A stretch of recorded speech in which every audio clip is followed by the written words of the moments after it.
Hello and welcome to this shorty episode of Josie and the Podcast. This is Josie. I am your host. Thank you so much for joining me today and for this season. This is going to serve as a little mid-season break before we get into the spring semester of 2020. So I hope this will send you off for some substance, for a little bit of sugar and sass to think about social media just a little bit differently. But I would not be able to do this podcast without my sponsor, Campus Sonar. Y'all, the internet is real life, which means the perception of your campus online is reality. But do you know what your reality actually is? And if it aligns with your strategic initiatives? Social listening can help answer questions you have about your campus's online conversations, both what people are saying to you when they tag you, as well as when they don't, and how to incorporate insights from those online conversations into your institution's goals. And getting started doesn't have to be a huge investment of time or money. Campus Sonar, a higher ed social listening agency and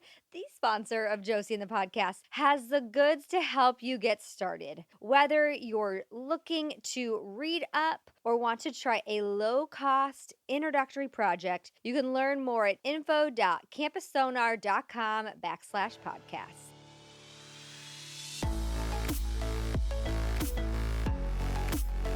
All right, this topic today is coming from my roots, and I think is very relative today, talking about small towns. Where are my small town listeners at? Like the real smalls, okay? I'm not talking about these suburbs or like, oh, I was there for a year. I'm saying you like lived in it. And maybe you still live in a small town today.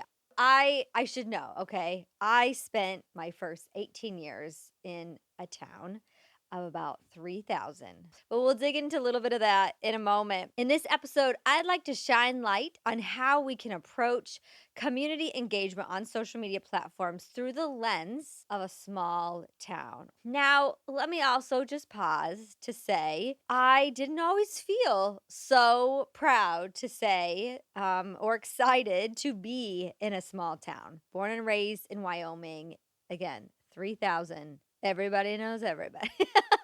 But the values and experiences that built me help explain a lot of who I am and what I'm finding and what I'm talking about today. It helps explain my philosophy about digital engagement and building digital communities. Some of it's as simple as really seeing people and recognizing people like a wave. When I go for a run back home, and this is also quite fitting right around the holidays, people are heading back to their homes, maybe smaller towns, or we're in a small town and we're going to a big city, and now you'll see big differences. Is I'll go for a run and people are still waving to me. I don't know who they are. They probably don't even know me, but there's this recognition piece and that we can do these small little things on social as well. Before I moved away and went to college, South Dakota State University, Brookings, South Dakota is still a pretty small town. Even my master's was in Flagstaff at Northern Arizona, not the largest of metropolitans, but I grew up before broadband and Amazon Prime. So what it means now to live in more rural communities, they have way more access to what we had, right? Like you gotta still probably wait 2 days to get something from Amazon. So some access has increased, but again, the values and experiences of what it meant to be in a small town, I think, still remain. Here's just a little peek into my small town roots. My town is nestled at the start of the Black Hills, about an hour or so from Mount Rushmore. We'll see what the next census says, but again, we're about around 3,500, and my graduating class was 72. And I'm pretty sure those class sizes are significantly going down. So again, sometimes the movies in Hollywood don't lie about like being a one stoplight town. The majority of businesses are churches, bars, and gas stations. It was a big deal when we got a new gas station in town. It's like one of these big regional ones. That's like a big deal. And some of the largest gatherings is the high school homecoming events and the county fair. People people again like really do know your business. My grandma took this so far. Growing up, she had a CB scanner. She would know if I was driving over to her house, which is like 45 minutes away in another small town, Sundance, Wyoming. She would know if I got pulled over for speeding before I even would arrive to her door. My mom, again, she also had a CB scanner. I'm pretty sure she might still. So she would know, like, if there's a fire out of town or some accident, they would be all up in the know. So they were already like digging into technology before you could scroll on Facebook to see or Twitter about what was going on. Talking about driving, we did that a lot, at least where I grew up. You could get a worker's permit super young. Like you say, you were like working on your family's ranch or farm or whatnot. So a lot of my classmates drove very early. And really, though, you needed a car to get places. Like even today, there is no Uber. And talking about driving and access, the closest mall was 90 minutes away. But we made a whole weekend day of it. We just planned for it. We didn't know any better. Also, most of our specialist doctors were also at least an hour away. It was common for you to be excused from school a half or sometimes a full day off of school just to go to doctors. It was no one like blinked at you if you were just like getting a checkup and had to do that. And I'm not sure if it still happens today, but cruising through town was the thing to do and to be seen. So if you would have told me growing up that I would have ended up in the largest cities in the world, Los Angeles, California, I would have laughed in your face. I remember telling people vocally I had no interest in California, especially Los Angeles, even if Disneyland was here, because this was the 80s. Y'all, a time when California and especially LA were going through a lot. Earthquakes, significant pollution, riots, and honestly, Hollywood, and it's so ironic to who I'm married today, I didn't want anything to do with. I pretended everyone I saw on TV were really just living in the TV. Now, of course, you can't escape it if you live in LA or not. Mini lesson for the podcast listeners: never say never, y'all, because here I am. We have lived in Los Angeles now since 2003. How long we stay here, who knows? I do think this is too big of a city for me for like long term, but I also don't think I could live full time in a small town. But again, there are characteristics of a smaller community that I hold very near and dear, which again got me thinking about the work that I do today. Internet and platforms like Twitter have grown so darn large. They feel like busy big cities, or probably what the 405 is doing today around the holidays. They're busy. You get lost, you don't feel seen, and at one point, I'm sure these freeways were built for much less. Some researchers say that the internet is not real life, that you cannot recreate these in-person experiences and build relationships digitally, that we actually aren't connecting on technology, that online friends don't count, that connection doesn't count. Well, my strongly worded rebuttal to all that would probably take another podcast episode to do, but today I'm at least tackling on how we can make these digital spaces feel more manageable and meaningful with a small town mindset. Online is real life. It's all about your intent and the energy that you put behind it. And most likely, though, you're going to need to break it down to more small and manageable, what I called in the very first episode of this season, micro digital communities. Social media doesn't have to be so hustle and bustle like a big city. What if we take some of the good, warm things about living in a tight-knit community into our digital spaces? So this is what got me thinking about a small town mindset to social media. Creating customized and specialized relationships and strategies, just like a small town.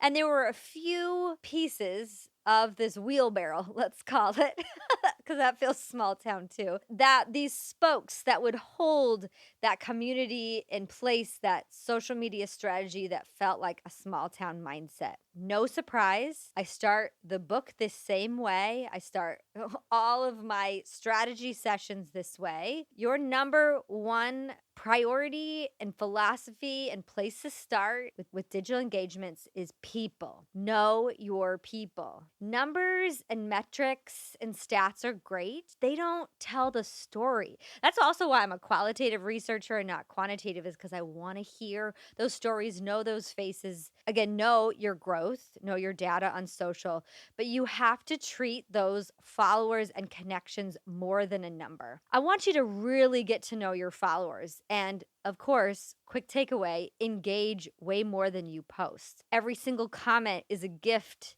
Every single like and share, really acknowledging people and maybe surprise and delight a little bit to recognize that folks have engaged with your content. Now, one of the amazing things about growing up in a small town is that I never felt like just a number. Literally, I was the only girl on the soccer team.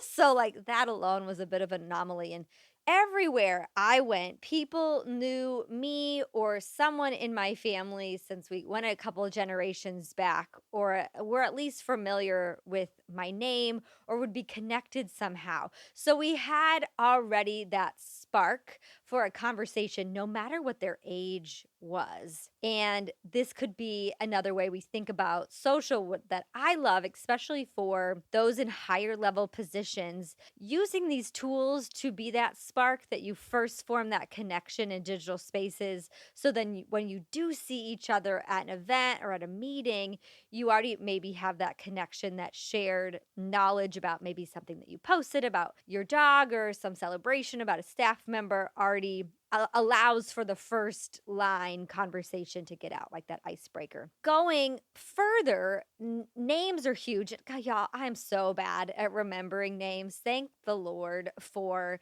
name tags and badges at conferences, but really knowing the names of our most active users or those that we would really want to engage even further, and recognizing them at minimum and paying attention to their own digital behavior gives a personalized experience. It feels like it's that recognition of I see you. It's okay also when knowing your people, recognizing your people if you have a small following. If you only have 50 followers on Instagram, but every single person is engaged, well, not, that would be a pretty big jump even for Instagram's algorithm, that every single person would engage with a post. But having higher engagement rate would be something to celebrate way more than having 5,000, but it's crickets every time that you are posting. And most likely to really draw in I don't even want to say users, but people in that way is the interaction. It's really getting to know them and probably following them back and engaging with their content. So they're like, oh my goodness, wow, they see me just as I see them. And then you need to engage more than you post. Don't just post and ghost. Stay in it. Comment, interact, share, ask for interaction on your posts and really celebrate when people do. And don't just like retweet a whole bunch of stuff without adding any context or your own spin on it. All these little things that bring these personalizations make social media feel a little bit less vast and again more personal. Let's get more relational behind our accounts, I think is a big theme of a lot of the work that I do.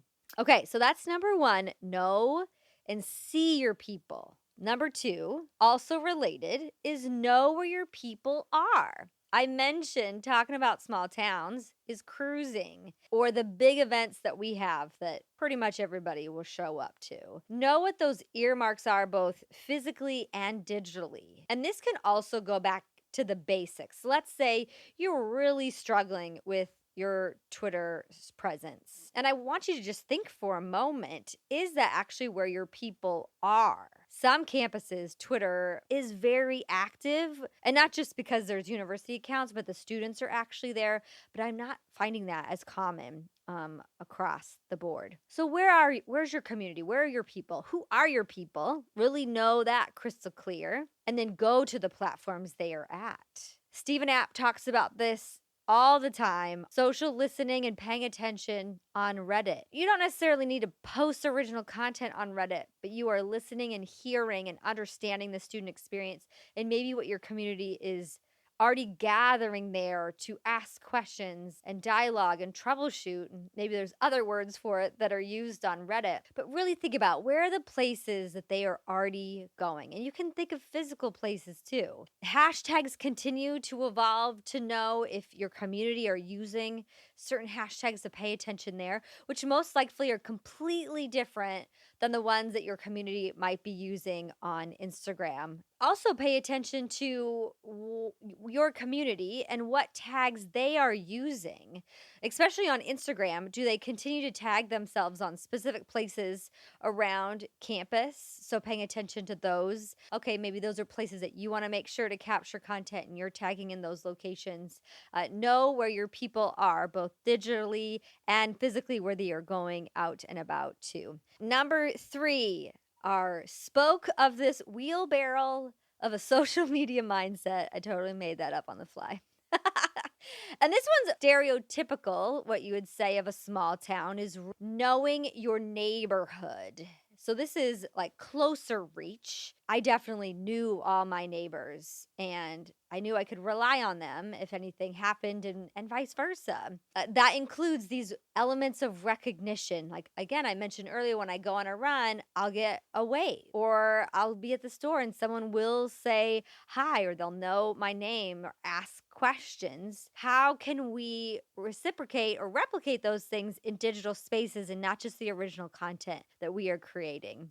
I also want you to think about community pillars in your neighborhood and community, almost like archetypes. When you think about small towns, you can find these archetypes. Maybe it's based upon families that have lived there forever, or the mayor, or the high school principal, like the people that are going to be known around town. And we could translate this into digital influencers, both micro and macro. When we think about the influencers within certain churches or organizations or even like sports teams, tapping into those archetypes, those pillars, and what we call within social media, those influencers, puts the community to work for you for some of your strategy. A couple other things that I think about with really knowing your neighbors, and you might say like people being nosy, right? Or like really knowing your business is, I mentioned earlier about Reddit.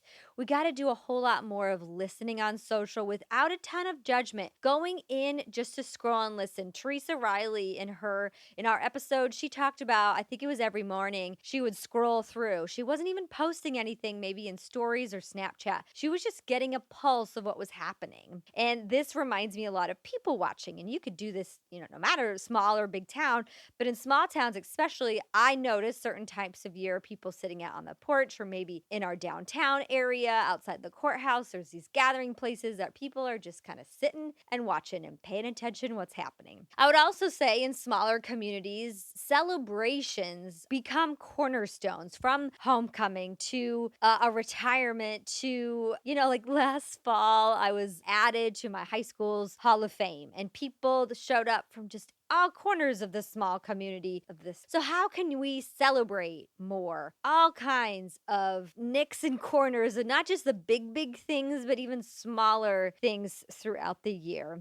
And the final thing about knowing your neighbors and really getting to know them is about this element of taking complaints or frustrations or even rumors in stride. In a small town, if just one person complains, even if they're very loud, it's just that one person. It's not the entire town, city, or internet. Sometimes when we get these complaints or frustrations, negativity on social, it might be just a few people, but you feel like all of a sudden it's the entire internet. And it's just a reminder to keep, it's just those 3 people or even those 10 people. It's not everyone. Again, like some more advanced tools with social listening, like that what Campus Sonar does, they could give you a bigger picture of sentiment of like what's actually going on. There are these 10 people that are really loud and complaining, but overall, the larger percentage are actually really celebrating and excited about everything the campus is doing. So that's 3. I've got 2 more spokes to our wheelbarrow of small town mindset to social media. This one I hope you will appreciate is slowing down, making it a lot of quality content that calls folks in. Small towns, before the internet, we had to really rely on specific sources of information like our newspapers, regional or and radio, and sometimes it came in slow, right? We didn't get full blast. So what might be happening, like for Twitter, for example, if you are posting so much, you might be overwhelming your users or they don't know where to go, where, when, and why. So, are there other sources like a digital home, like a website, or some other newsletter that's curated that they could go to when they do have the time and space capacity to actually look at it and discover other types of content? The other piece about slowing down that I do think my family and those that live back home, they have more boundaries of energy and time where, no, this is okay. Like after work, I am clocking out, or this weekend. It's to think about your own boundaries from social, whether you're running it full time or you're just thinking about these accounts for yourself. How can you think about supporting your own community to unplug, to be present, and to slow down? That is role modeling and digital leadership as well. Going into the holidays, well, you do have some more downtime. Think about how you could set up some kind of challenge for you or your community or your students or your team about monitoring screen time, and maybe even some kind of challenge about limiting or doing an experiment like deleting certain apps off of your phone and reporting back to see how that felt. I think especially students are hungry for experiential types of exercises like this that would also teach them digital wellness skills. But let me say, we need all society to have conversations about digital wellness and, again, the permission to slow down. This idea, how crucial is it that you are adding and being active over what we would like our communities to have this sense of slowing down, to being physically present with their families? Or does our content change that then has a slower tone or a more calming tone to it, thinking about that emotion and tone that we can then reinforce during these potential downtimes, or even in times of high stress during finals week or move in? Or how are our platforms maybe being further triggers of anxiety and stress? Instead, how can we think about, again, like flowing, having a different emotional approach to some of our content? So leaning into the slow down, however you define that, posting less, shifting your emotional tone and approach, and maybe even content. So I do think this is an interesting timing to have a conversation with your teams, especially if you work in marketing. What would it look like if you did post some kind of message to say that limited posting, or that you would be logging off completely and you encourage others to do some type of similar type of behavior? In case of emergencies, you're sending folks to maybe a certain email. I think those kinds of strategies are just as important as informational ones that we might be sending out throughout the holidays. And then finally, the one that I've definitely realized as I've moved away and reflected back about my time living in a small town is being grateful for what you actually have. And again, before the days of Amazon Prime and the internet and cell phones, we really didn't know any differently about what we had or not. It was just normal to have to drive an hour to go to McDonald's. But goodness, when we got there, it was amazing, right? Or like getting to that Dairy Queen when it was open, only open certain times of year, and just already knowing what you were going to order, having some of that gratitude. Now that we do have open access to everything we want 24/7, even if you're rural or in a big city, things don't feel quite as special and significant. But with that gratitude concept in mind, I know so many digital marketers and communicators are one-stop shops with limited resources, or maybe you are an AVP and it's just you trying to run your social, but you want to be able to do so much more. We're going to have to be quite resourceful and know our own limits. When talking about that slowing down piece, is maybe you don't take on that extra app or you're okay posting less, but when you do go on, you're really going to stay focused and not jump to other apps. The other element about gratitude is asking the question, do you think your followers know you're thankful that they are there and whatever they're doing in their lives or them interacting with your content? I've said this word a few times, but do you see them? Do you really see them and acknowledge them? Or do you just want things from them? Do you want them to do the things that you're telling and asking them to do in your posts? Because that also can become quite exhausting. The celebrating, the recognition, the really seeing people, I think, could be a small town mindset that we could apply into our strategies. And then finally, as we think about gratitude and resources, I want to put a plug in for you to think about how your platforms can serve as mentorship, service, and like the heartbeat of this entire podcast, leadership and legacy. Beyond all the information and events and content that we need to get out there that's timely, how can we start to be stewards of these platforms? Again, really seeing people as people and what they need and what they're feeling and meeting them where they are,